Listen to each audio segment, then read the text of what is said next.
Depuis le début de l'année, Valérie Trierweiler fait partie de ces multiples personnalités publiques engagées contre la réforme des retraites, portée par le gouvernement d'Emmanuel Macron.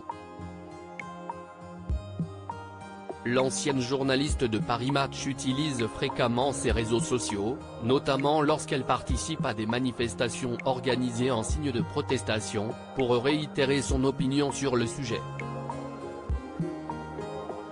Jeudi 23 mars notamment, l'ex-compagne de François Hollande et de Romain Magellan était dans les rues de la capitale avec de nombreux Français, et elle en a profité pour adresser une petite remarque au président de la République.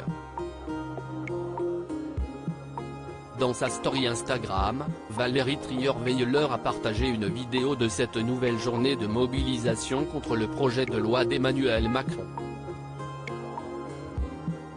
Une foule ?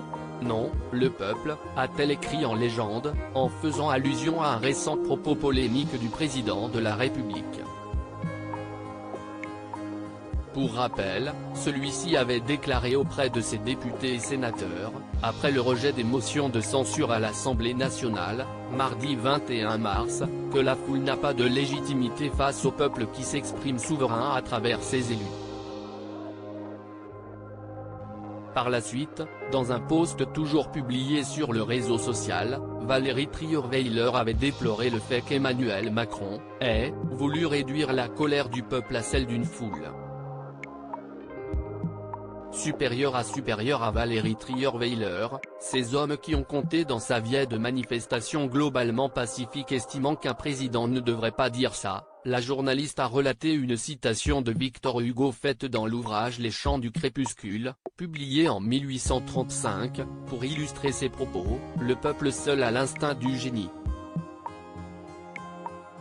Valérie Trierweiler a ainsi donné quelques précisions sur la volonté de l'écrivain d'évoquer la révolution des Trois Glorieuses, qui a duré 3 jours de lutte et de barricades, de la part des Parisiens, qui firent tomber le régime de Charles X. Voilà, soyons un peuple uni, déterminé et sans violence, a-t-elle ajouté en guise de mantra. Dans une autre publication, elle a dévoilé un cliché pris durant la manifestation en pleine capitale, en se réjouissant de son aspect pacifique.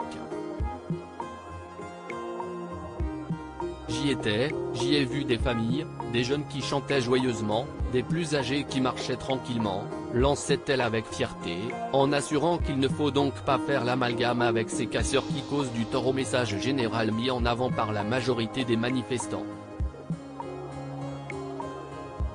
Article écrit avec la collaboration de 6 médias Crédit Photo, agence panoramique.